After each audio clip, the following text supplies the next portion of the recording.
let you get to me once now, baby, but I'll never let you win the game. Rippa On Da Beat, bitch. I'll let you get to me once now, baby, but I'll never let you win the game. Let me hear it. You got to cover it up.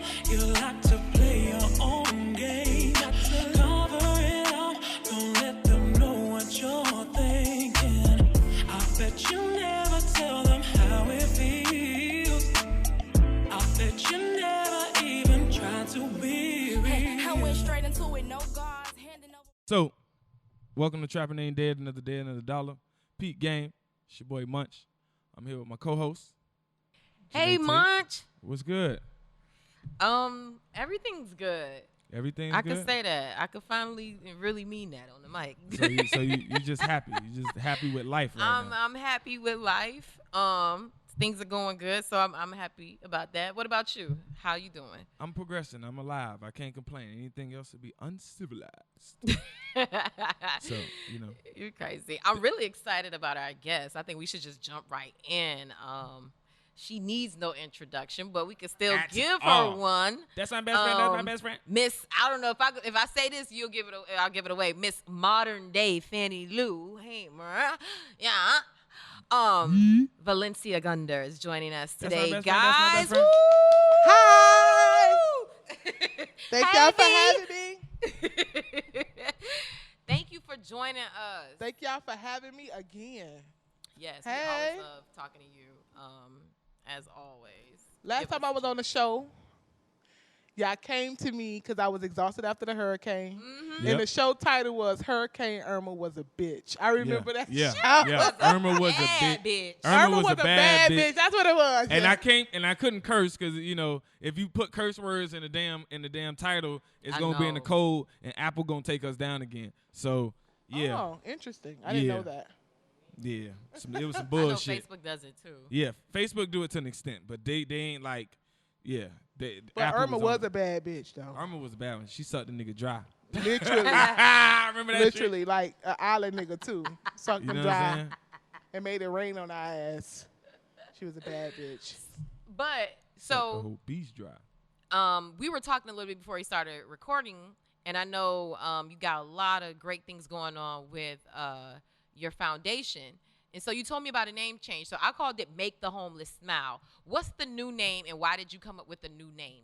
So everybody knows that we've had the nonprofit for 5 years. Hey. And it was called Make the Homeless Smile. And I came up with that name because when we first set out, it was really focused on homelessness. We were only serving homeless populations. And over time, like, we started feeding the hood. Like, we feed anybody. Like, families call us for food, we feed them. After the hurricane, we fed 18 neighborhoods, 23,000 people. I mean, we done went to Flint, Michigan. We in the Panhandle. We're in Atlanta. We done been to Detroit. Like, we go wherever. We send food wherever, you know? And some people who are good friends of the organization just always, like, first of all, y'all don't even use the whole name. Like, people think y'all are the Smile org. Like, y'all shirts just say Smile on it. Yeah. Y'all really put that word to the forefront. Maybe y'all should think about a name change. I was kind of nervous because Make the Homeless Smile did grow a lot of recognition. Mm-hmm. However, I got some professional feedback. I talked to a lot of friends. I mean, I even talked to Munch about it, about doing the name change. And we did it the proper way, brought in some professional PR folks to walk us through the process of actually changing it. And we played around with words for about 2 weeks. It was a lot. And we actually went through this process of trying to figure out, like, what our purpose was and why we do what we do. And one of the things that I always pride myself on is that we're extremely transparent as an organization. People know when they donate to us, they know exactly where the donations are going. They know how much money we're getting in, where the money is going, and how we're using it, who we're using it for. And I always feel as if we built a lot of trust in our community. So that's where the word trust came from. And also, you know, the more financial definition is like a place where you can put assets to hold and protect. So that's why we chose the word trust. And, of course, smile, because our whole goal is to bring smiles and happiness and hope to our community. I really like the word smile. Like, we have so much anger and depression and every sadness in our community. So when we serve, we want people to be happy. We want people to know that we're going to bring happiness. We're going to bring food. We're going to bring nourishment. We're going to bring that hope to the community. So that's why we chose the Smile Trust. I love it. That's a great story. And Thank you. It's a good name. Like, I think that's a good transition from what you were into, like, where you're growing as well. So, you know, congratulations on the name change. Thank you so much. So moving along, because it's, you know, that's my best friend. She does so much dope shit. And it's my best friend. Yeah. So you do so much dope shit that I wanted to kind of get into some of the recent stuff you was doing. You had the opportunity to take me up the road with you when you do what you do. We went to Tallahassee for what, 3 days, 2 days, 3 days? 3 days, 3 days. And tell them what you was working on. So for those who don't know, I think everybody in South Florida knows I'm a returning citizen. Back in 2010, I was facing 3 years prison time. I didn't serve any prison time, thank God. Was put on paper after serving a few weeks in the county. Well, they extradited me across the state. And while I was incarcerated, I didn't know that the extraditing process means that they bounce you around from facility to facility until you get to where you're going. Mm-hmm. In my ignorance, I thought that they was going to put me in a van in Miami-Dade County and take me straight to Leon County. No. So they bounce you to facility to facility. So if you've never been to jail before, especially in certain facilities when you are a felon or you get a felony charge, you have to go through a certain check-in process. So you got to squat, cough, like the strip search, cavity search, and whatnot. And that's every facility you go in. New mugshot, new fingerprints, new uniform, right? And what was happening with me, I had my menstrual cycle on the entire time. I'm stressing. So for women, y'all know that either you don't have it because you're stressing, or it comes on and it be real heavy because you're stressing. Mm-hmm. And mine was on real heavy. Because of stress, I mean, I just had finished being homeless. I was only home a month and a half. Got pulled over. I had a warrant out for my arrest. Damn. Yeah. While I was in BSO, they was denying me sanitary napkins. And I was just like, is they supposed to do this? But at the time, I'm just focused. I just need to get out of here. Like, I don't want to cause any trouble, but they wouldn't give me sanitary napkins. I mean, I was soiling myself. They put me in the back of a van with these men. Before you go too far, what does soiling yourself mean for the men out there? Okay, so it's pretty much, I didn't have a pad on. I was using tissue, and I was bleeding through. On myself in the facility. And honestly, for a long time, I did not want to tell my story of my incarceration. One, because I'm like, I'm becoming this community leader, and if I tell people that I'm a returning citizen, people are not going to trust me, right? Secondly, you know, in the world, like, you can't get a job, you can't get housing, all these things they stop you for, even if you paid your debt to society. Mm-hmm. So I had kept that hidden for a long time. And then secondly, I definitely didn't want to tell anybody that I was bleeding on myself for days, because that's embarrassing for a woman. Yeah. Yeah, girl. Yeah, and in 2017, I'm at a conference in Detroit, and they asked me to share a story of redemption, or second chances in so many words. And that was my first time telling my story of my incarceration publicly.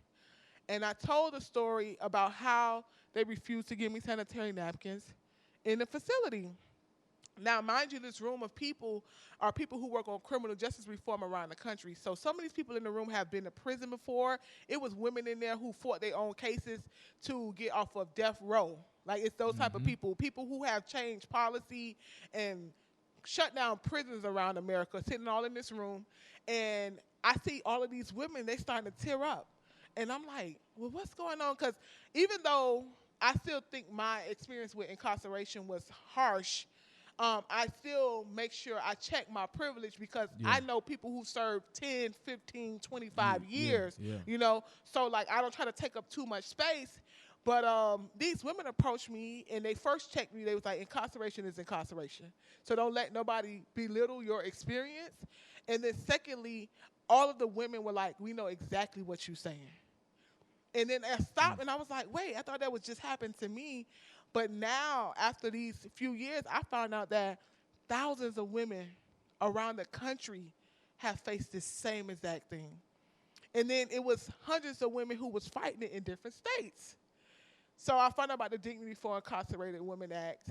And at this time, they were introducing it in Kentucky, Louisiana, Vermont, California. And this legislation was passing. But I waited because Amendment 4 was at the forefront. And I didn't want to take any attention away from Amendment 4 because Amendment 4 was one important to me and especially to the communities that I care most about in the state of Florida.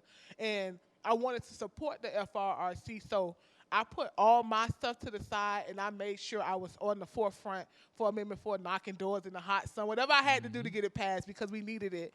But right after that, I was ready. So we started by contacting a lot of incarcerated and formerly incarcerated women. I had my first meeting at Tribe in Overtown.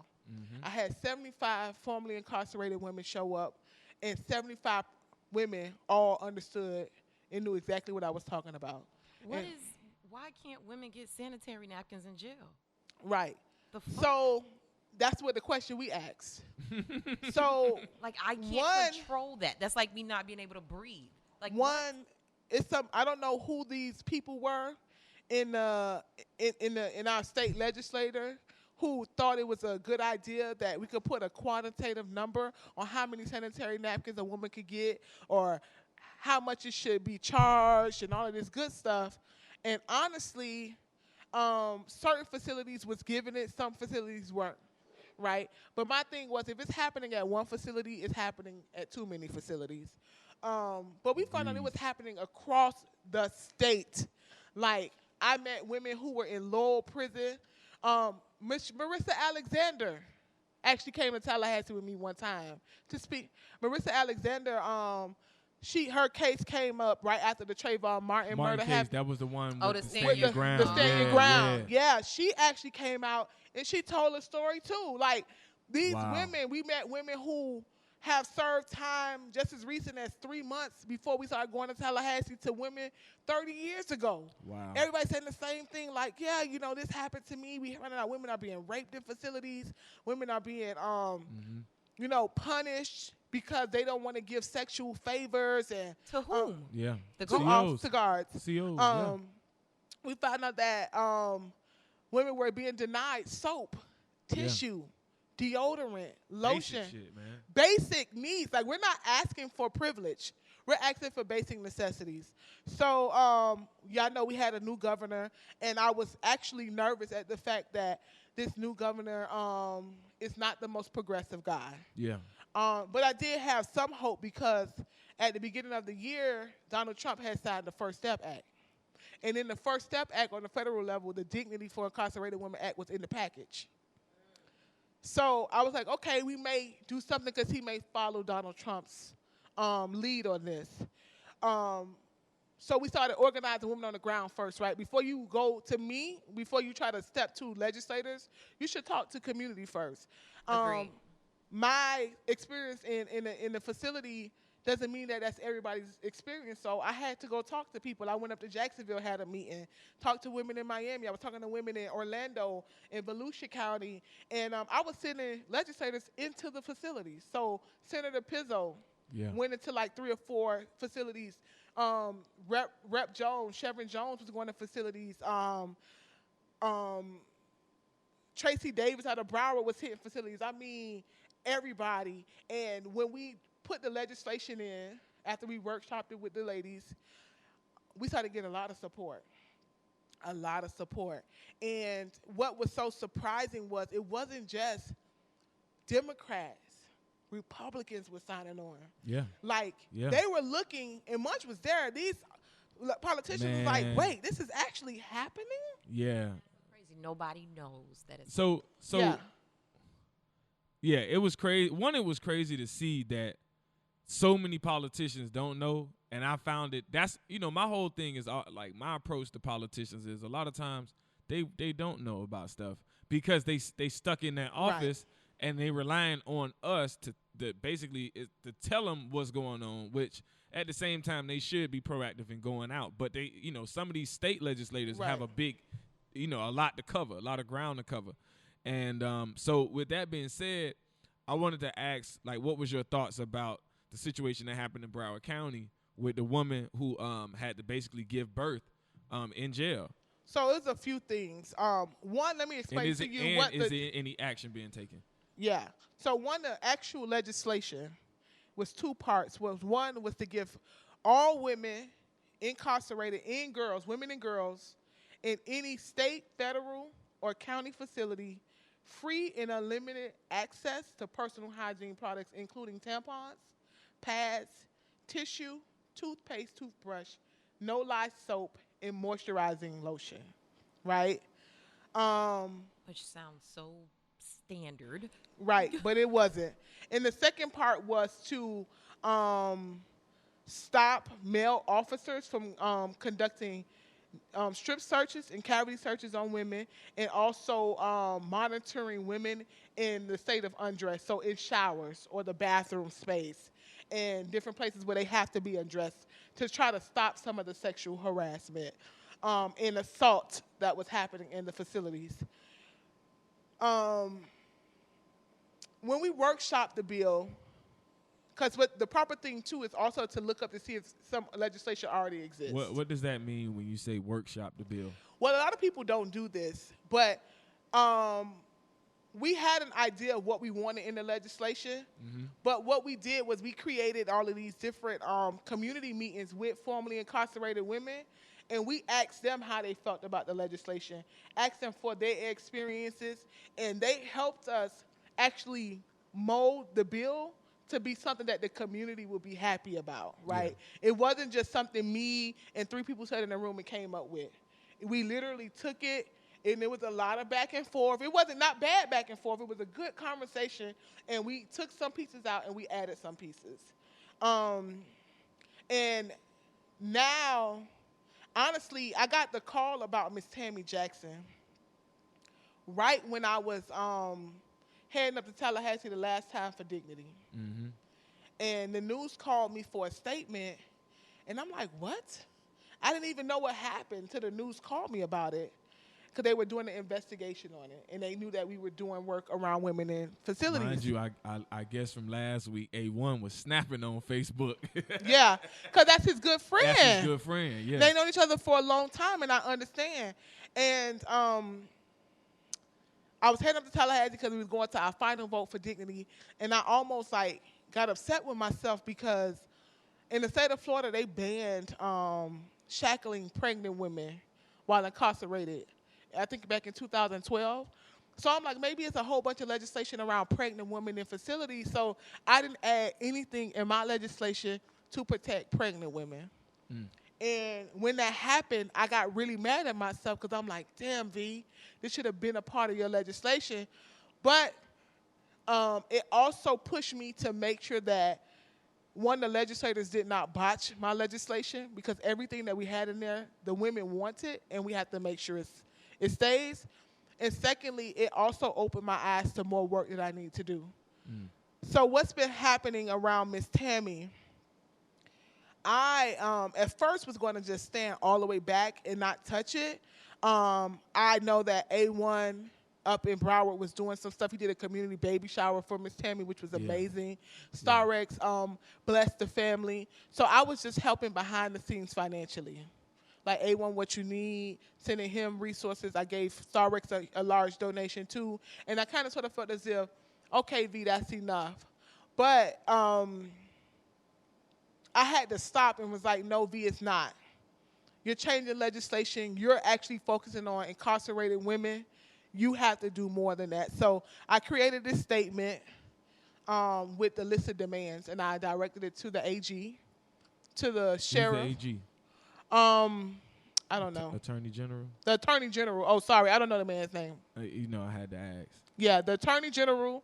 I sent it to Broward State's Attorney, Broward Public Defender, Broward Sheriff, Sheriff Tony, and I sent it to the governor.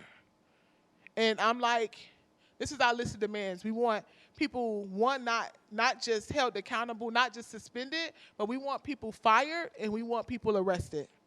Anybody who was supposed to assist her and help her.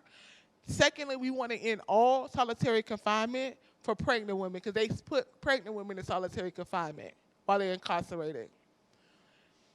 Secondly, we want to know. Hold on. Go ahead. Hold on. I didn't even know that one. I'm getting They put uncomfortable. pregnant This is women bothering me. in solitary confinement. Now, Yes. it's a part of me that says, okay, that's for precaution. We don't want them in there, and then it's 2 people dead instead of 1 because they done got in a fight and some stuff, right? A safety thing. But then it's like, how are y'all monitoring this person? You get what I'm saying? If they're pregnant, anything can happen. In a matter of seconds, in hours, they'll not come by. She screamed Wow. for help for hours. For hours. She gave birth to her own baby, and she detached the umbilical cord herself. strong One, as she's a shit. strong black woman Strong black woman. to be able to survive that, Right? She knew exactly what to do to make sure her baby was safe. So I want to give her a shout out as a mother. Yeah. For real, because honestly, they are trying to make it seem like she has all these mental illnesses, she's on drugs, and she don't know what she was doing. But apparently, She knew. she knew exactly what she was doing. So shout out to Miss Tammy for being strong and delivering a healthy baby. Yeah. And then staying alive through it herself, Yeah. right? Because I've never gave birth to a child before, but all of the women that I've been working with lately, they tell me how hard it is to give birth to a baby, even with assistance from a doctor and a surgeon and with medicine. Yeah. And she had none of that. So shout out to her for being strong. And then I found out that she's actually trying to get clean, stay clean. She's been working with community to be better. So that made me feel good. And that's what also made me say, V, you do have enough capacity to try to change the rules and regulations and the process and procedures, right? And then when I found out that 2 weeks before that, it was another lady. Her name is Pamela Glover. Nobody knew her story, but she also gave birth to her baby inside of a cell in the same facility. By herself? Yes, it happened. Instead of what? Inside the same facility 2 weeks before Tammy did. Wow. Yes, another black What woman. the fuck, Broward on? I don't know, but it needs to be a full investigation on Broward Sheriff's Office about instead how of worrying This is about disgusting. old ass situations that happened in BSO. I know you can't say it, but I will. No, I can. How Shit. the No, we need you to fuck get the bag. Could you be okay as a human being Right. to be okay with this? Right. Anybody in there who know that shit happened. You get Right. Like that's the stuff that bothers me. It's okay when not okay, but there are bad apples, but if I see somebody else doing some fuck shit, I'm just as guilty Yes. if I don't say nothing. Who Yeah. the Absolutely. fuck thinks it's okay Yeah. for women to give birth by themselves? Right. Or not give her the proper assistance she need. Like all you Because had to they're do was call the nurse. criminal. They don't deserve Right. human rights. And And that's the whole purpose Per- of per- behind dignity. yeah. Like just because a person addresses a certain thing, her being in that cell does not change the fact that she's a human already being know. and that she was pregnant and giving birth to a child, right? So not only did they hurt her, they should be charged with child neglect and child Yeah. abuse because that child was put in danger also. So, And their babies are okay. yes, the babies are okay. Now, the whole DCF process is a whole nother fight. But Miss Tammy is home with her family, safe and healthy. Miss Pamela is still inside of the jail.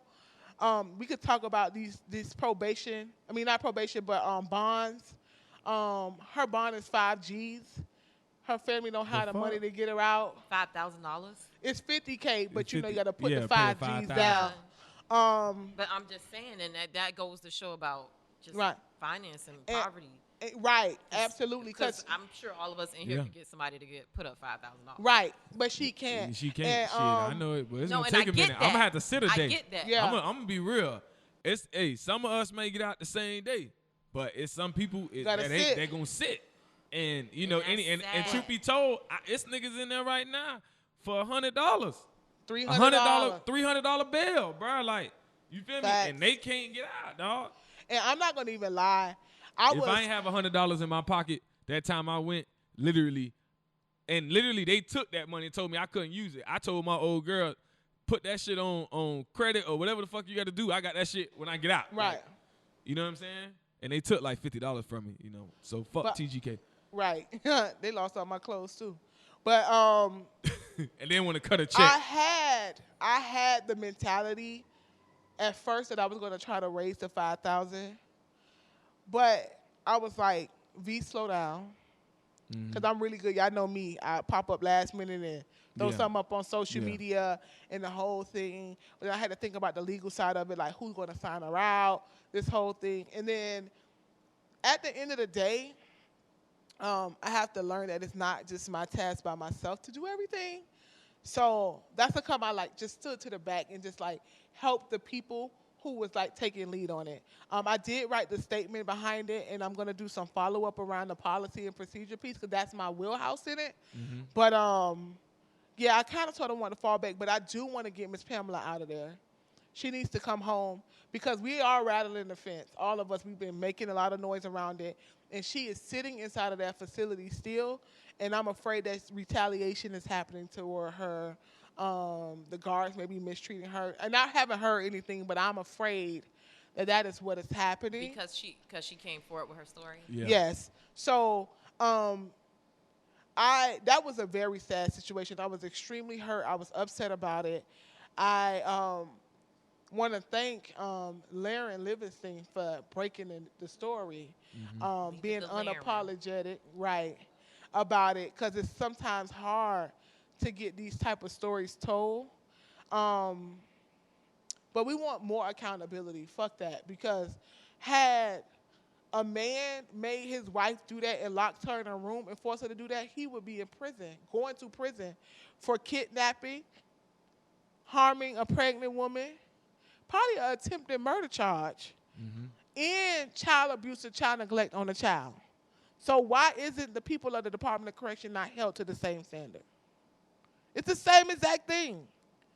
So we are asking, and I mean, people around the country has been calling us, what's going on? We held off for the first 2 weeks because we wanted Miss Tammy out of there first. Like, we have to understand that our actions affects those on the other side of that fence, you know? But she's home. We got to get Miss Pamela home. Her name is Pamela Glover. That's the other young lady who had her child inside of the facility, and we need to get her home also. Her bond is 5 G's if somebody has it, or if y'all want to patch up and get her home. I got a little small donation to help on that. I ain't got the whole 5 G's. I know some people may think I do, but I don't. If I had it, she would have been home. And we do need to discuss, like, these cash bails. We need to discuss the safety and the health of women while incarcerated, because they talk about prison reform all over the country, but women ain't to the forefront of that conversation. At all. And the statistics is showing that the male population of incarcerated people is dropping, which is a good thing, amazing. But the women's incarceration rate is rising 700% in the last 10 years. And guess how many black women it is? 68%. What the fuck? It's black women. You say that, and the first thing came up to my mind is women are rising, preferably black women, right? Uber fuck up. Me and Suzanne McDowell had this conversation. Uber fucked up with a sexual harassment. Brought a black woman in. The United States government, Eric Holder stepped down. They brought a black woman in to fix the shit. First lady, who the best first lady in history? Black woman. You know what I'm saying? When we look at what's the other situation with Diddy, who's Diddy's financial advisor? A black woman. So I attribute that, like, enemy number one was the black man. You feel me? And I feel like because, all right, they did their dollar, now it's our thing, like, we gotta, they on the rise. This is what we could do to knock them down. I feel like it may, I don't want to say it is, but I feel that way. And then also, Because I think especially when they implemented big government, so that's food stamps, housing, and all that shit, and it was Exactly. like the And black they man cutting- can't be in the house, so they forced black women to Yeah. start taking on roles or whatever. Even though black women have always been strong, I don't know why they try to make us seem like we was idle ass people who stood behind our man. It ain't never been that in our community, so we need to stop with that foolishness. But what ended up happening was, I guess they thought that would break the black woman, but black women still rose out of that shit. We Yeah. rose out of the projects. We rose out of poverty. We got our education. We the most that we Fastest leading growing- entrepreneurs yeah, in the leading country. We getting all the Most degrees. educated. Most Fastest growing ethnic group. and we are Demographic. controlling votes. Yep. So they have to start hitting at us certain ways. Yeah. And I think this whole thing around incarceration was going so long and people wasn't paying attention to it. And it is something that we need to start paying attention to. And most women, especially black women, are incarcerated, and the statistics to prove all of this stuff, are incarcerated for either domestic violence. So they finally fought the fuck back after being beat all these years. So they protected patriarchy, right? So they in there for fighting back, or they're in there for crimes of poverty. So food stamp fraud and stuff like that. And I'm not saying everybody who do food stamp fraud is innocent or whatever. You get what I'm saying? But they are locking black women up for some of the smallest things ever. And it's happening in alarming numbers. And then Florida houses the largest women's prison in America. Okay? Wow. Where? And it's in Ocala. It's Lowell. I think it's in Ocala or right around the Ocala area. Damn. Lowell in Central Florida. The largest women's prison in America is in Florida. Florida is incarcerating women. Why And we we gotta need be the number one and the most notorious shit? We I got know, the that's most like, fraudulent we- fucking A government. Florida man. Florida man. A Florida man. We let Rick Scott be moved from the governor to the Senate after he defrauded fucking veterans. We let then we got the largest women's prison. We don't let felons get their rights back to vote. We're the last 3 in the country. Like, it was bad. What the fuck? And y'all know, like, when it comes to mass incarceration, the actual model of mass incarceration was actually created by the Florida governor. Post-slavery, on God. He wrote a whole book on, he called it The New Slavery. Yep. And he gave the plans of mass incarceration.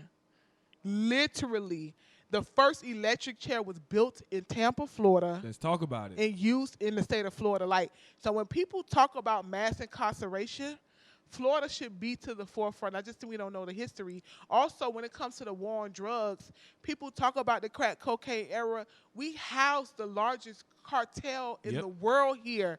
Yep. People didn't look into the black communities in Miami. We was getting the drugs off the port. So imagine what the war on drugs looked like in South Florida. Yep.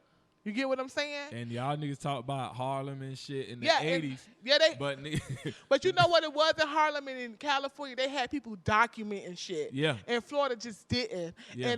And actually, another surprise, I'm writing a book about that. I'm talking about the crack cocaine era in Miami, but through a child's eyes, right? Because I haven't seen a book or a documentary about a child who grew up in the crack cocaine era, who had parents that was addicted and was incarcerated for it. And then also, I haven't yet to see somebody actually do a documentary or write a story about how the crack cocaine era affected South Florida. Yep. Like, the coke was coming through our port. Yep. They was fighting over the drugs in our city. Yeah. Literally. Like, before it got to New York, before it got to California, before it got anywhere, it got here first. Yep. You know? So I've been writing this book for about 2 years. A lot of people like to talk about, Chapo and all that. That was Cali. Yeah. You know what I'm saying? Like, you got to realize, like, we had the Colombians, we had the Cubans, we had all that conflict, and then then when it get here, you got the Zoes stealing it. You know what I'm saying? And not even that, the black people who was fighting over it. Yeah, that's what I'm saying. You know, and then we had the That's why I riots. say once they stole it, then they got it over here. Now it's a whole war and the struggle. It was a lot. Like, and you know, not to people mention how much praise- money got cleaned. We the talk bank's about still here. Yeah, that's money still here. Right.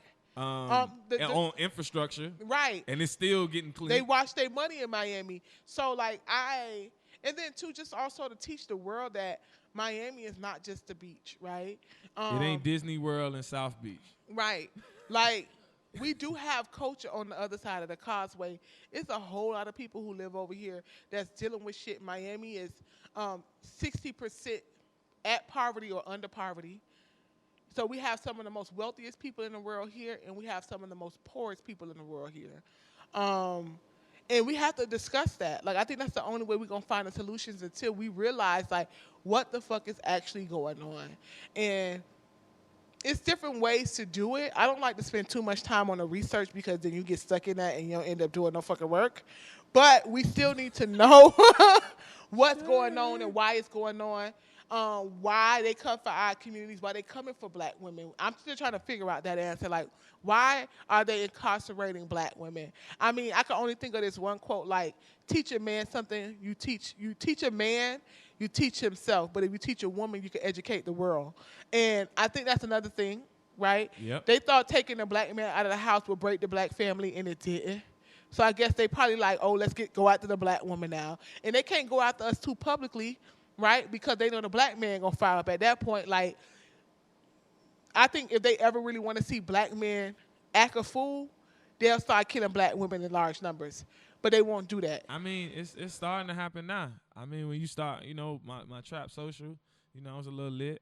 I was talking about that. You know what I mean? 'Cause I just feel it like, I feel like we at war. Never have I felt like we at war until they started knocking out black women. Before, I used to be like, yeah, the revolution ain't gonna be televised. But when I start seeing like it's deliberate, like Sandra Bland, you know, that woke me like, the fuck? And then I would see like the small patriarchy shit, like, you know, when we was working during the hurricane, the crackers really like kept coming to me, and I'm like, fuck you keep coming to me, like, you know what I'm saying? Like, why they not going to you? You know what I'm saying? And I'm starting to see shit that is just like black women coming up missing left and right. And I'm like, the fuck going on? You know what I'm saying? And it's just troubling. It's like now I'm at a point where I've been real quiet about what I choose to say, because it's like the shit I be ready to say. I was like, I know I can't, because then they going to be like, look, we going to have to knock this nigga off because he riling too many people up. Yeah. And then, like, we populate the earth. That we gotta too. and then we just have to be careful. That's become certain conversations when it comes to like the relationship between black women and black men.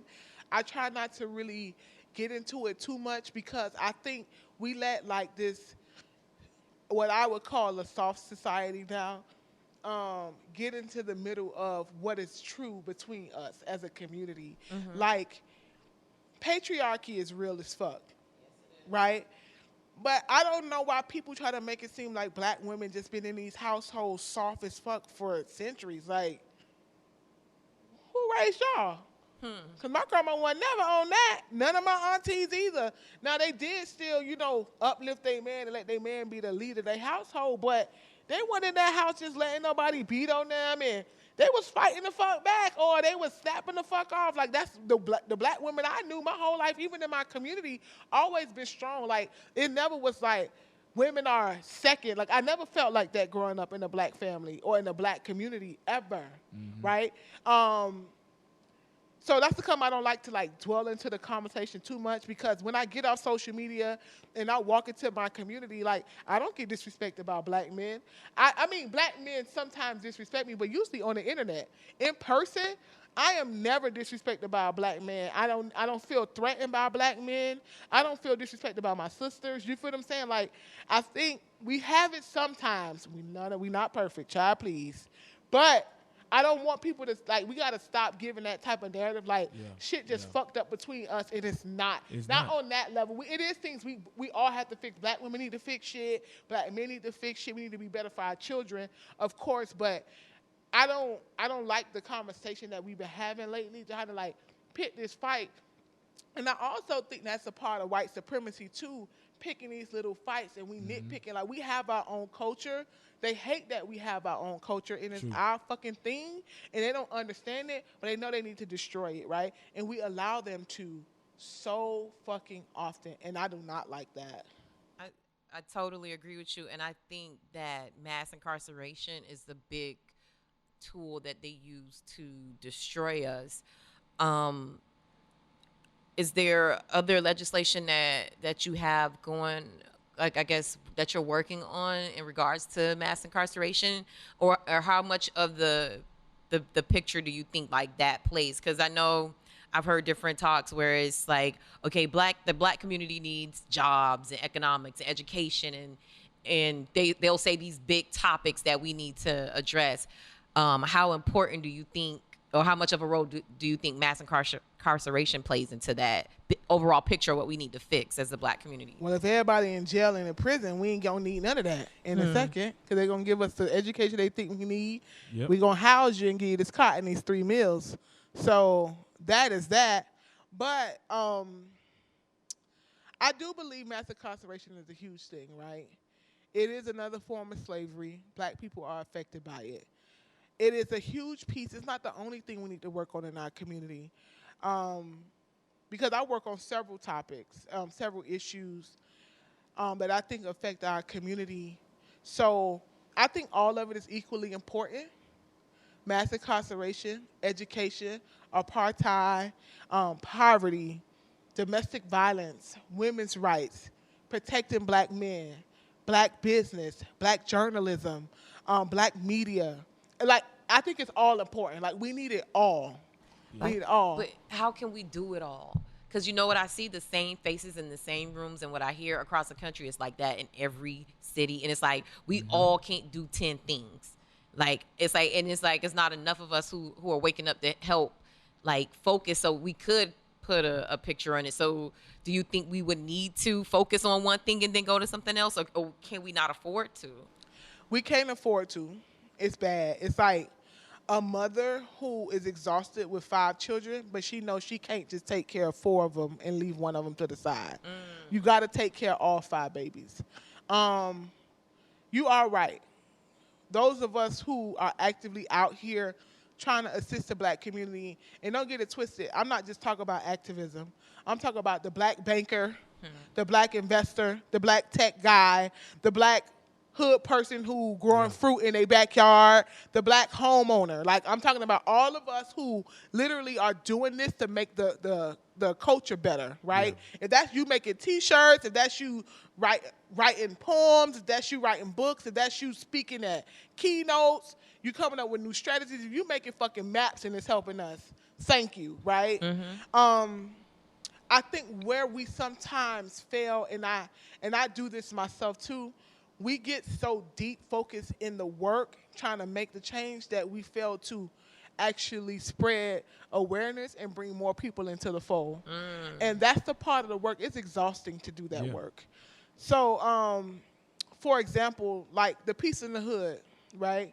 That is, to me, the space where people come and learn new stuff, right? And that's how you get people more involved. So after, like, the housing thing, the housing workshop you had, I'm in the process of purchasing a home. Actually, I'm closing on my birthday. Yay, congratulations. Thank you. Your birthday coming up, when is that? June 10th. Oh, happy birthday. I turned 35. I'm an old frog now. Girl, please. You're an old frog. I ain't never heard frog. that one. But after the conversation we had, like, some people stepped outside, we were talking, and it was this one sister, and she was just like, I've been saving up my money, I've been fixing my credit, but I just been trying to buy a house on my own. I've been having a tough time. Ivy gave her number, and I gave her another realtor number also, and some people who can help her. And she texted me like 2 weeks ago, and she was like, oh, I'm about to go into underwriting. Boom! Yep. Peace in the Hood worked. Yep. That's it. We got somebody else in there. And honestly, like, coming to Peace in the Hood, probably for some people, like, we tired, we done worked all day, we done did all these events, but we got to come, we got to learn, we got to keep coming, we got to keep coming, we got to keep doing it, right? And that is the hard part, getting out here in these communities and educating people, bringing them into the fold, meeting them where they are, right? Understanding that I know people do not know climate and environmental science the way that I know it. People don't understand maps the way that I know it. And when I go into these communities, I can't expect people to know that, right? But my job is to meet them where they are, to get them interested enough so they want to learn more, right? And that's why I think, like, podcasts like this, Peace in the Hood, and some of the other stuff like Felicia had them do office hours, and like Dr. Gibson be doing stuff at Ecotech, and Opalaka CDC be doing stuff, and just different people try to do these things. Like Hungry Black Man be doing things around culinary things, like all these little stuff. What is it? The National Black Journalism. NABJ. Yeah, National they Association doing of y'all Black trying to do Journalists. workshops and stuff like that, and that is the education, the mass educational piece that'll start bringing more people into the fold. So what you see is like this. One of my mentees, as a matter of fact, I got to put him in contact with you, Janéy. She is like, oh, I want to start writing. I always wanted to do a blog or whatever. And I told her about the group. And I was like, you should join. You should become a member. And they can help cultivate your blog and help you. And you can get a mentor and all of this stuff. And, you know, it's just like we're now building the spaces where people can come learn. And I think for a long time, we just be out here doing the work individually instead of creating systems and spaces where we could bring more people in. That's true. And I think Same thing in business. Right. We was, not to cut you off or anything, but I know we was having a conversation a while back, and we was talking about black business, and we talked with StarX and some other folk, and we talk about the nature of how our businesses are created. Most of them are like a barber here. It's not saying that our businesses can't scale, but most times they don't scale because they're trying to do all the work. Black business don't get no flack. You know what I'm saying? They don't get no breaks. And we the first to shoot them down. So like there was a situation, and I go to this situation with a black businessman. My old girl, I messed up my mama's car, so I had to fix the car. I had to get the dent out. Lo and behold, I told her like, hey, I fucked up the car, but I'm finna go fix it. So it was a quick. I went to a body shop. I say, look, I'm going to go to a body shop that I know they black. We went to one out of Opalaka. Shout out to Tia, Simmons Auto Body. We went to them. So when we went to them, it was a time issue, right? Because at one point he told me it was going to be ready, and then it wasn't ready when he said it would. But I'm one of the people, I'm going to give you your time. If you tell me you want more time, my thing is if you want it done fast, it ain't going to get done right. So I was like, take your time and do it right rather than just try to rush it back to me. And I say all that to say, like, the reason why I was taking him longer is because he was telling me about the process of how he had to go through employees and trying to scale up. And then me and Tia always talk about trying to make his business better. And the scale, and it's so hard for him to scale because of the employees. But if you black, you're not giving him. My brother was like, no, I'm not giving him that because he did it. And I'm like, look, bro, that don't matter. And I'm like, look, bro, you can go to doggone, what it is, Ford, or Mercedes-Benz or one of these places because they have a whole ecosystem that's in place. We don't have an ecosystem. Like, you got to understand, the certification, I think is you get ASC certified. ASC certifications, that's a school board. Realize you can get that in high school. Realize you can go and get, and that certification is what gets you the job at these places. So they have created a training method and ecosystem in order to build that business, build that industry, let alone the business. So you know what I think it is, and I had to learn this with the Smile Trust, and I've learned a lot in 5 years. Like, I was at the point where I was going to drop Smile Trust a few years ago because I just wasn't bringing in money. A lot of people don't know it wasn't until last year that I finally fundraised enough money for it to function on its own. I was fronting the money out of pocket. My whole staff is still all volunteer. I just have some dedicated ass people around me, thank God. Not for long though. I'm working. Sis out here getting the bag for my folks. But I understand. But you know what I had to do? I had to go educate myself. I know how to feed people. That ain't nothing. Like, I could pop up in the hood with a grill and feed 300 people in an hour. That's nothing. Mm-hmm. But what I didn't know how to do is run a nonprofit. And I think a lot of people are talented. They just don't know how to run business. Yeah. And I think as black people, we just have not taken the time to actually learn that. And you know one thing I think... We don't have the time because we hustling. Right. And see, that's the thing. Changing the hustle into a career or a business is the difference. But I'll say this.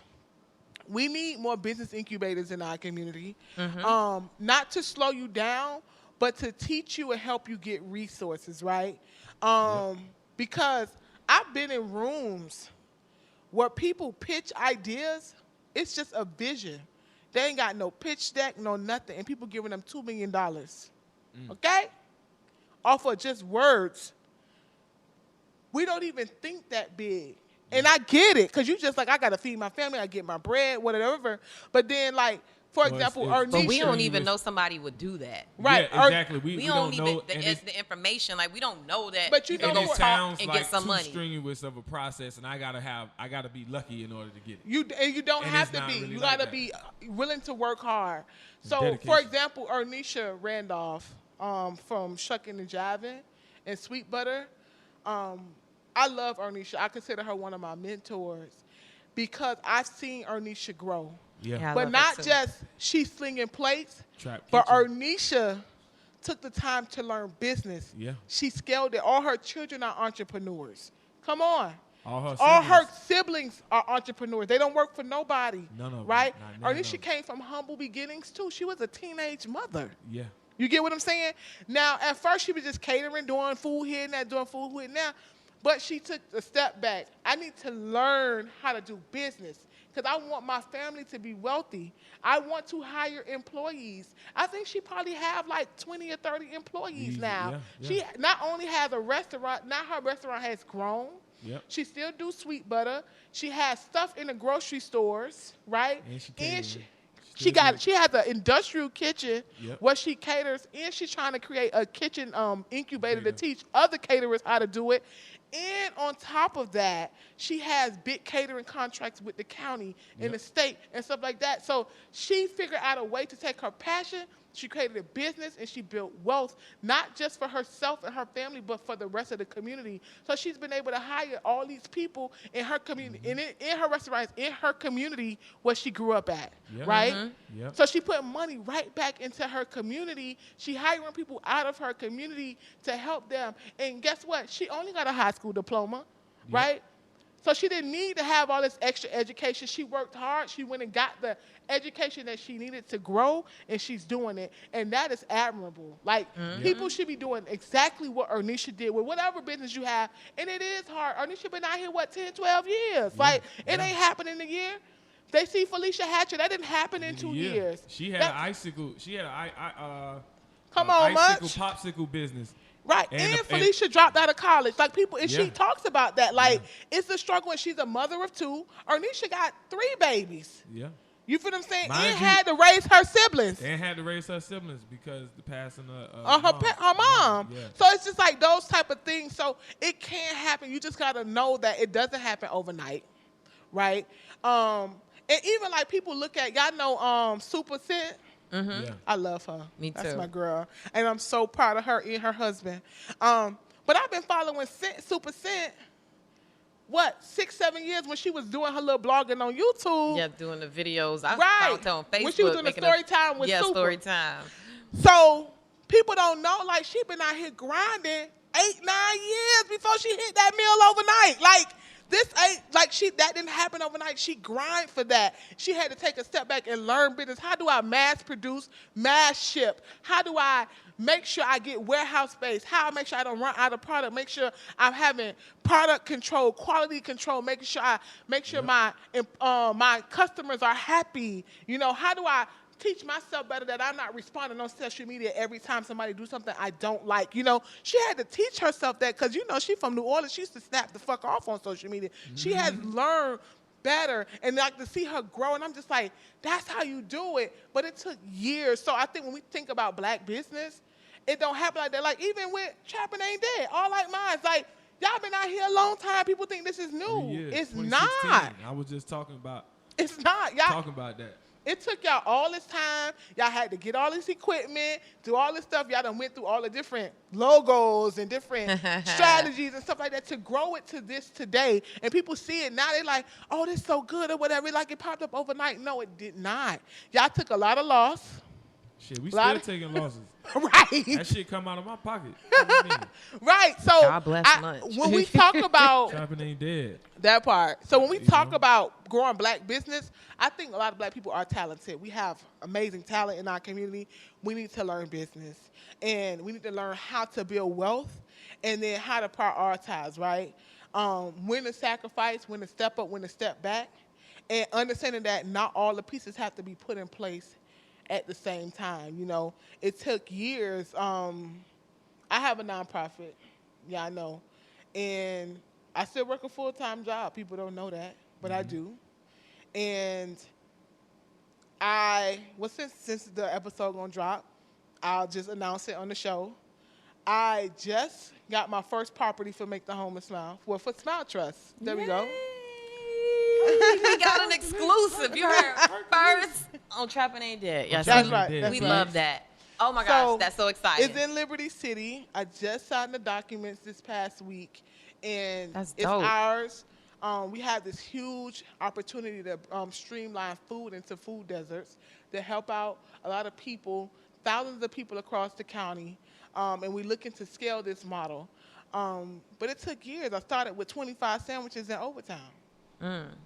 And on top of all of that, we just got our first vehicle.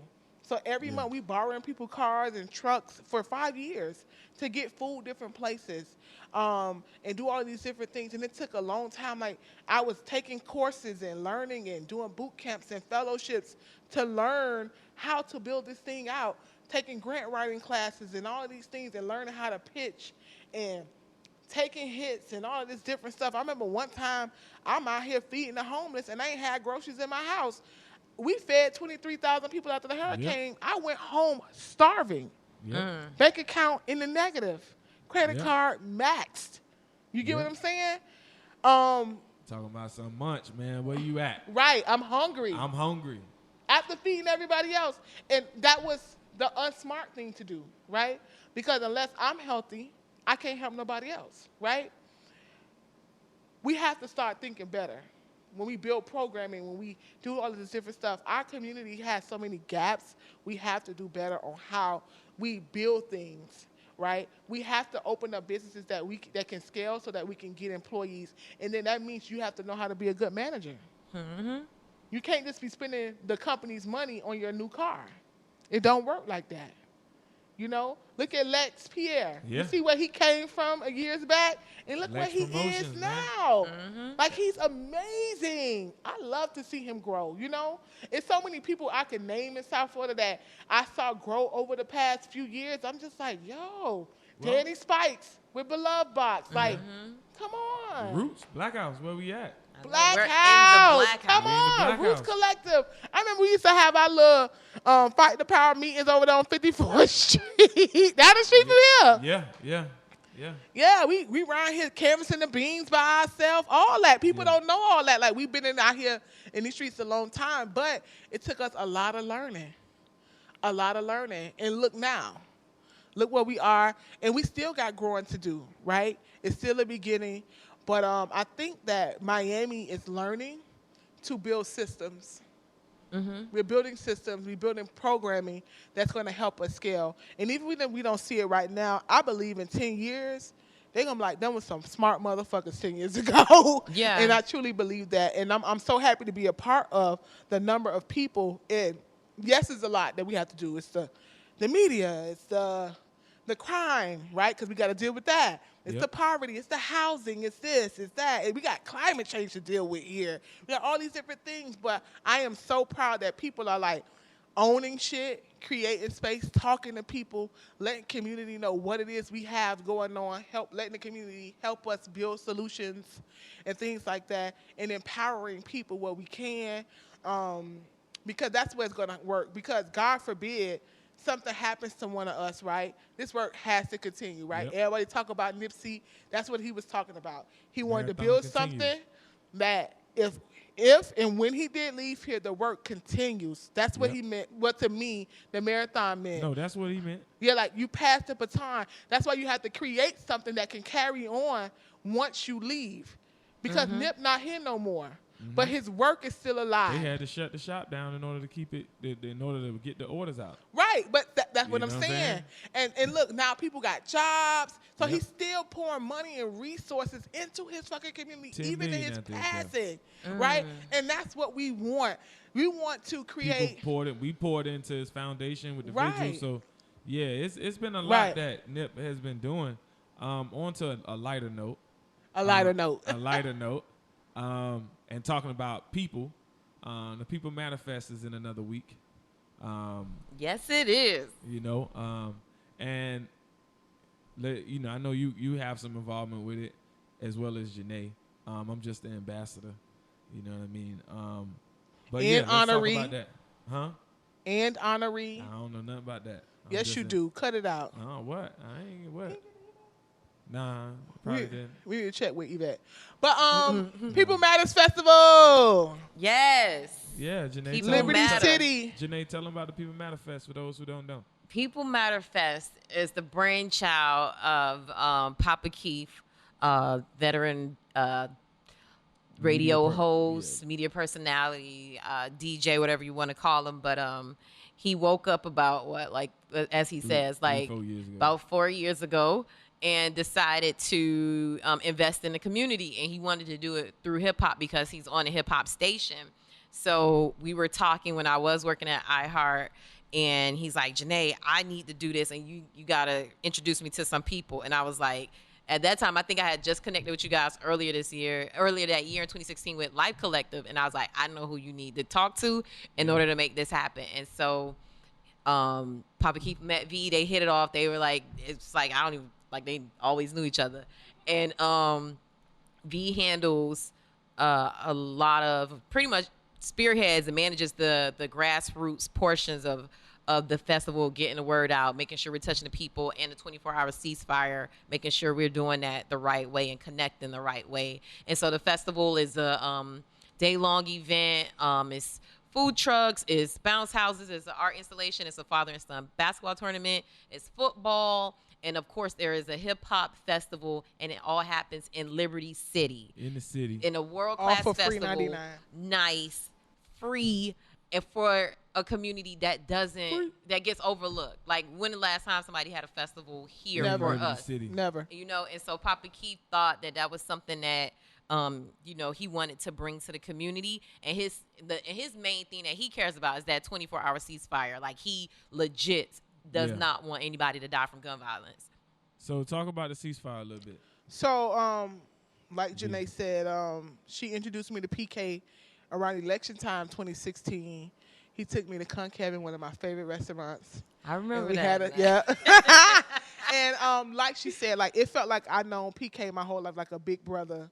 And I had just lost my goddaughter that year, a few months before. Yeah. And when we were talking about it, he told me about the festival.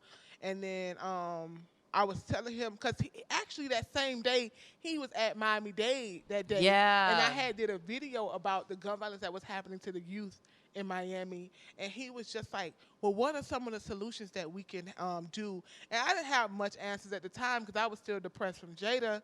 But just talking to him over time, we had the other stuff we was working on at the time too. Yeah, it was a lot. Charles Kinsey hit. Yeah. Life Collective was moving. And we was moving with some other legislation nationally. Right. I remember that time, with the gun violence stuff. We was back and forth to Oakland, me and Munch, learning about ceasefires and how to decrease gun violence and the peacemakers and all that. So me and Munch was trained on that stuff, and they doing a lot of that stuff now here locally, which I'm happy to see. But when me and PK talked about it, and he just was like, that's something he really wanted to start, because we talk about it a lot in hip hop, and he was like, people like give hip hop a really bad rap, but then also hip hop saves a lot of people's lives. Mm-hmm. Yep. And when he said that, I was like, good, because I wanted to work on gun violence, but I was afraid to touch it because we criminalize our communities when working on gun violence. It's just be like, throw everybody in prison. And I don't like that, right? Because it's only 0.5% of our population that actually commits gun violence, right? So you're finna punish 1/2%. Right. Like 95% of a population for what a small group of people are doing, that's foolish in my eyes. So I don't ever like to be a part of any programming that is punitive and that's bringing like a damper or a black cloud over our community. And when PK came up, you want to put that in perspective, that 1/2 or 1%. So let's just say a town of 10,000 people, which we know that ain't the case. We got about 20, about 3 60, mil. Yeah, I know we got 3 mil in Miami. How much in Liberty City? It's about 50,000 50, people. 50. So, let's just say 10,000 because I don't want to do the numbers, but 1% of 10,000 is what? $1. So it's only one. So 50 is 5. Right. So half of that 5 is 2.5 people, 3 people. Just to put that in perspective, is and it varies in different places. That's the average. That's the national average. But it varies in different places. So it's the one bad apple spoils the bunch. Right. And I always say that, and people just look at me crazy. And then it's concentrated, right? Because the gun violence only happens in select communities, so it hits the same families over and over again, or the same communities, so you get tired of it. So when we were in Oakland, we found out that it was 17 people causing all of the murders in their city. 17 people. Yep. Right? The number's probably around the same here. That's like the root cause of the gun violence. So when PK came forward about the festival, I loved the idea. And then when he was like, I want to do it in Liberty City, I loved it even more. One, I'm from Liberty City. I live in Liberty City. And I always want to bring good things to our community. I think Liberty City, I think every black community deserves to have good, positive, safe events that they don't have to go to the beach for or downtown for or spend a lot of money to attend. And he told me the idea of the festival, and he told me where he needed my help, and I told him, yeah. So, I mean, I could call PK to the projects, and we walk in the projects talking to people.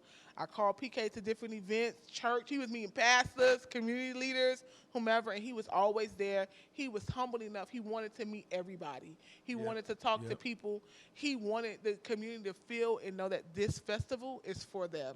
The first year we had some friction because some of our local leaders did not want to have a hip-hop concert in Liberty City because they thought it would bring a bad rep.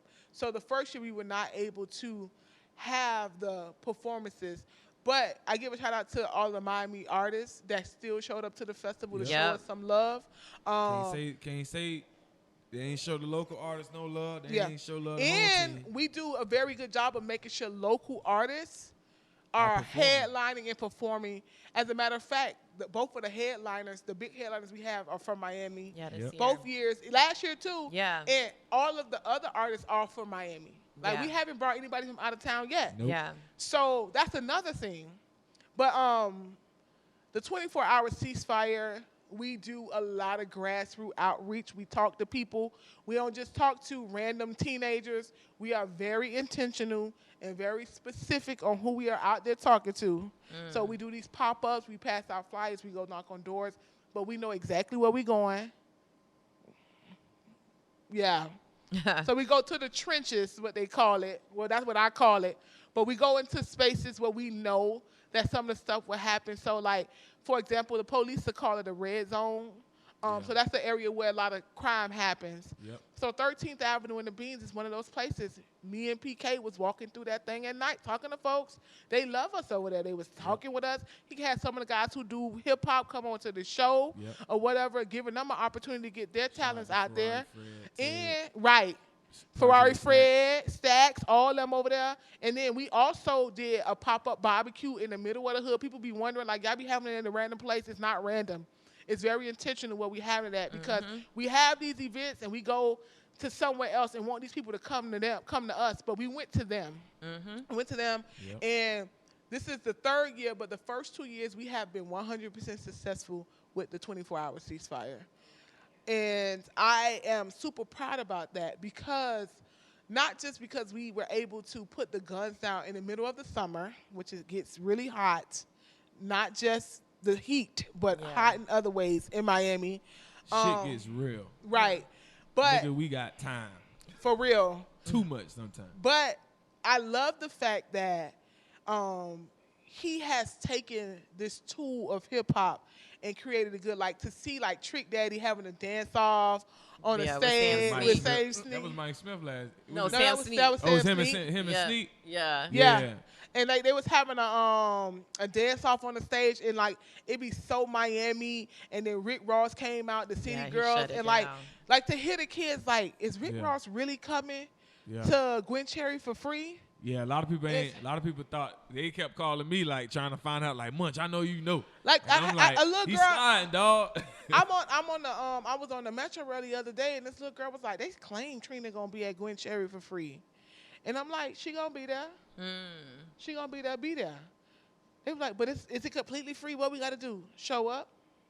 They just so used to people taking from them. And then this festival is great. I mean, you should see the kids on the bounce houses and the train and the art and all of this stuff. Like, they be drawing murals. The community draw murals out there. It's Shout amazing. Out to Muse. Right, Yeah. shout out to Muse. Like, Udonis Haslam came out. He come out again this year. All this stuff happening. The father-son basketball. Shout out to Coach Larry, who PK met in the Poker Bean Projects. Found out this guy. He has he's a part of this youth basketball league in the community. He brought them in, and they actually materialized the basketball tournament themselves. So it's actually guys from Liberty City with youth from Liberty City actually doing it, and to do it during Father's Day weekend to uplift black men and their sons. It's even more amazing. It's been good, and just to see it grow over the last few years, this is something I would do every year because I want this to happen for my community. I love the fact that the kids and our families could be like, I can go to the park and not worry about it getting shot up and not worry about it thing, and I can enjoy hip-hop music. We had over 5,000 people on the park last year. We didn't even have a fight. Okay? Not one. To the point that the police department came back and was like, that was the easiest off-duty detail we ever did. Wow. Like, they knew nothing. They just sat there and enjoyed the concert. And you know what? Because we can't have safe spaces. We can listen to the stuff we like to listen to. We can enjoy our culture without being hurt, right? So we had conch fritters and conch salad and lemonade and, all the hood delicacies and the music. And then we had resource center, like the Village. We call it the Village. Yeah, and it's going to be even bigger this year because of our partnership with Mayor Jimenez. Yes. So we doing some good stuff. Like, you can get different things, and we got different sponsors come out. They give out free stuff all the time. We had over 60 volunteers last year. Shout out to the Circle of Brotherhood, who always come out and support. Oh, and I gotta give a shout out to Lovely's, because we're also employing Lovely's. and partnering with businesses locally, and she sponsors the food. And I found the Black-owned water company. Wow, dope. Guy is from Miami too. Oh, good. Clean Water, you heard of Yeah, it? yeah. So Black-owned water company, and that's something too that PK made an effort. He tries to do all black vendors if he can. Sometimes he has to go, Hispanic, but he says black and brown, but they're always minority businesses that he deals stick with POCs, Yeah. absolutely. And then, like, he don't try to cut no corners. Like, we ain't using no rinky-dink stage. Like, we have big stage, like we had Jazz in the Gardens with the big jumbo screen, lights, all that. Celebrity DJs out there or whatnot. We have Stitches who be hosting. So we have, like, some of the best people coming forward, supporting and whatnot. Other DJs come out and support. Even other promoters come out and just be like, call us up. We'll help out with this stuff or whatever. We'll do this for the hood. And they love it. And it just felt so good to actually see Miami come together and put this on. And it was so good. And PK is just so humble around it. Like, even sometimes, and Janéy will tell you, sometimes we be having to push PK to be a little bit more aggressive because he is just so humble. Sometimes so humble that we be about to miss out on the opportunity. But he is such a good person. And, even dipping into his savings the first year. People don't know that. Like, I think he does that every year. Yeah, he be fronting the book. He front the bill. So he really genuinely cares. And, like, he even used, like, some of our old school local DJs, like Boda Lover always come through. Pure Funk, Spin. G-Money. Yeah, like, I love that because he knows, like, Boda Lover and you understand? He came up on a lot of Uncle Al, them boys been fighting gun violence. DJs in Miami has been fighting gun violence. Peace in the Hood, all that stuff been in the community for years. They've been trying to ask people to put the guns down through music and hip hop for years. That is Miami culture, right? So he just picked up the baton and he kept it going, and then he included all of these people in the festival, which made it even better. So, like, he checked in with these DJs. That was he checked in with Uncle Al Jr. Al Jr. He checked in with them boys. He wanted to see them. They a part of the festival. They do the little DJ battle thing or whatnot. So just to see that happening makes me really, really happy. Like, it's so Miami like centric, and it's so welcoming. Like we have people come from Fort Lauderdale come down to the festival. People come from down south. We do outreach in down south. We be all through the county doing pop-ups and talking to people and doing all these things. Yeah, throughout the whole year. So shout out to PK. Yeah, Papa Q. June 15th. We deserve nice June shit. 15th. What time? From 12 to 7 p.m. No, I thought 11 to 11 to 6. 11 to 6. Okay. You know what? We Pull up the flyer. and the crazy thing is, people don't know that me and you we be working on this shit for about a year every Listen, year, and we We both, gotta be there at 8 a.m. So Exactly. it don't matter. That's why I'm like, I don't know what time it starts, but I'll be there at 8. I'm gonna pull up the I know Papa Keith has it on his page. Let me pull up Yeah. the flyer for y'all, And then just so we know the right. The 24-hour time. ceasefire. We're doing some great stuff. It's gonna be amazing. We do deserve to live. We deserve to be safe. 11 to 7 p.m. 11 to 11 7. a.m. 7 p.m. Okay, The so y'all festival, make guys. sure y'all come 11 out. It is a.m. 7 100% p.m. free, but you gotta buy your own food now. Yeah. But outside of that, we do that. Everything We else are free. looking for more volunteers. So holla at me if you want to do volunteers. No, the vending part is closed now. Yeah, I think vending is I closed. think we but finished- if you hear this before that Saturday and you Yeah. if Still you want holla to at us. sponsor a vendor, hit us up. We'll see if we can make it work. And Speaking on People Matter, I want to switch shit up because I was trying to go to my phone. Wait, I got a text from him too. I And see all you on I'm your saying phone. is I'm in my phone. I'm on Check I'm your on phone, B. Instagram, and all I see is my dog Denzel Burnside. It says South Florida. Denzel Burnside III, the White Bullets' best friend, files to replace Keone McGee in the house. Shout out I'm to like, Burns- whoa, wait a minute. Shout out to Burnside. I'm like, I whoa, got bro. I got the same alert. My dog shooting off today, huh? I'm like, shit. I wasn't ready. I wasn't ready, but Child. yeah, he needed another. They messed up on the picture, but that's another thing. child, Yeah. So I'm not ready for the shit show called the election season. I'm not. yeah, I know, Let right? the people matter. Wait, I Yeah. know back to but V, you No, gonna have to but- come back and maybe we can talk about politics if you can. No, the reason why is because we got to wrap up, and I wanted to get in about something that I know you actually went to school for it, and it's something you've been doing for a long time behind the scenes, and it speaks to a lot of the issues when you talk about we talked about black business, black media, and all these different things, but you have a piece of information, and Peace in the Hood is next week. So when we drop it, it'll be, of course, it'll be on Monday. We drop, but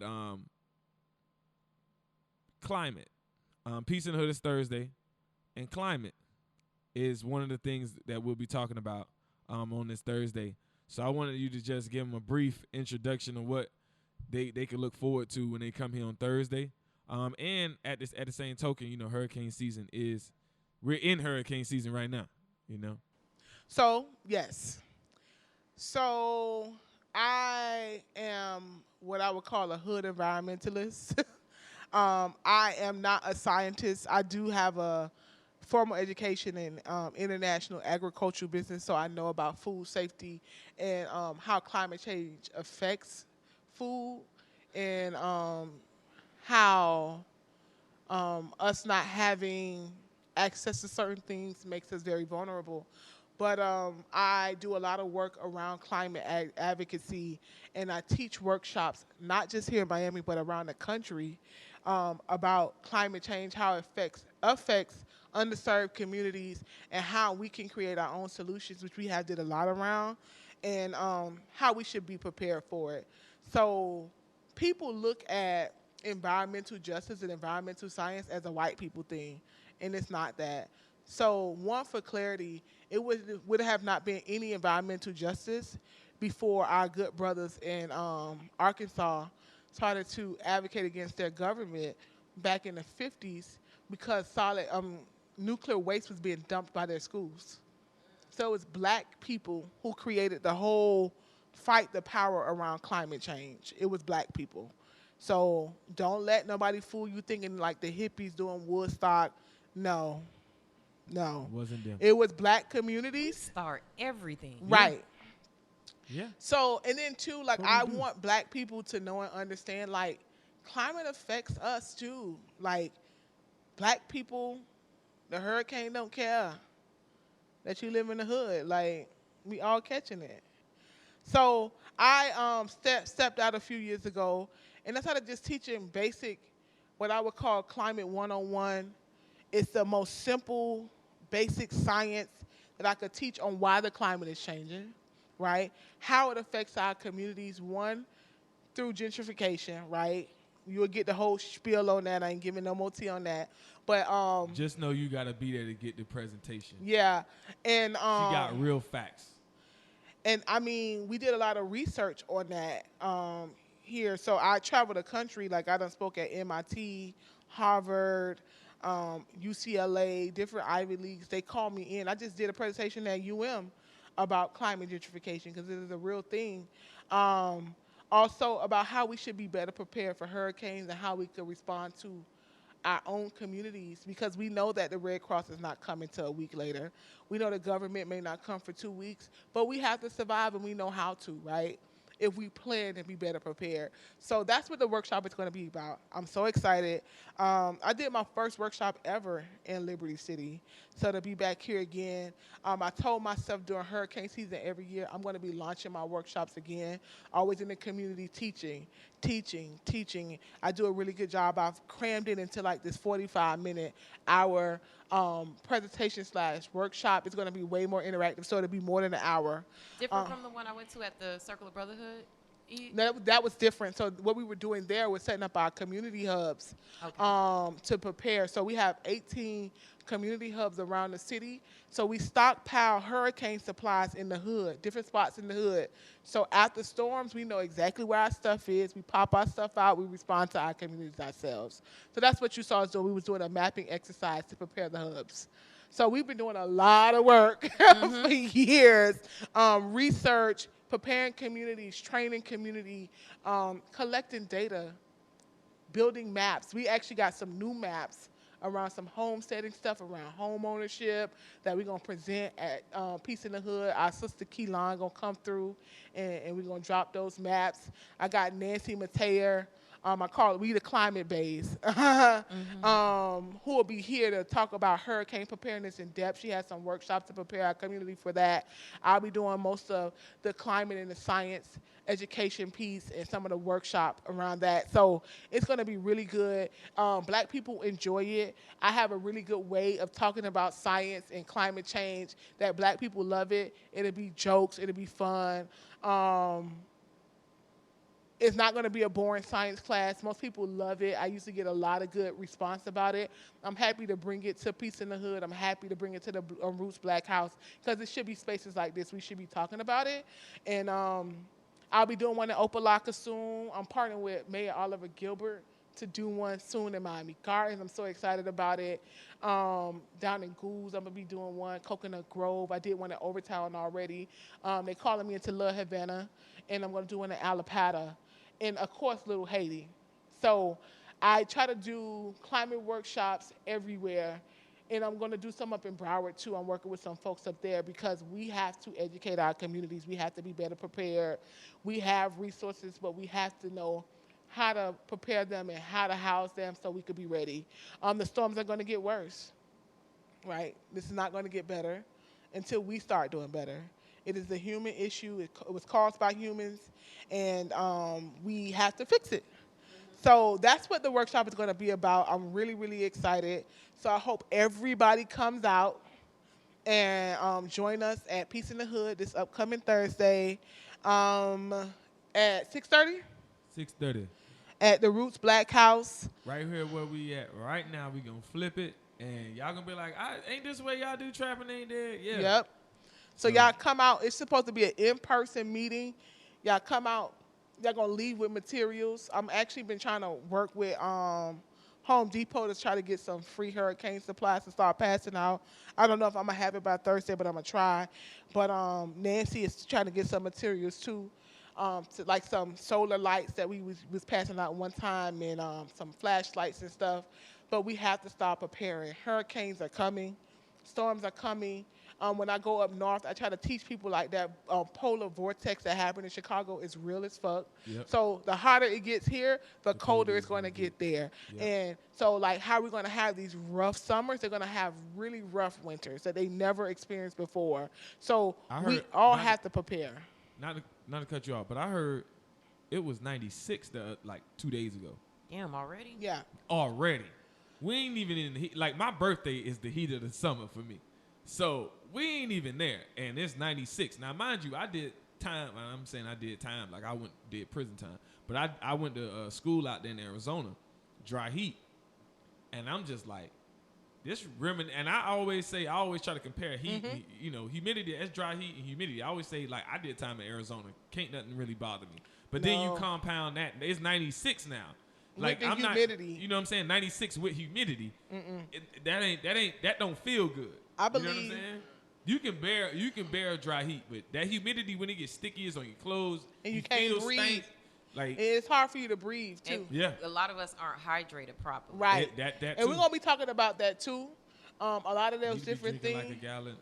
He used to tell Yeah. us some ball. We got to and drink a gallon a and day. you know, I'm trying to some stuff I'm trying to work on to try to get some water systems put in place.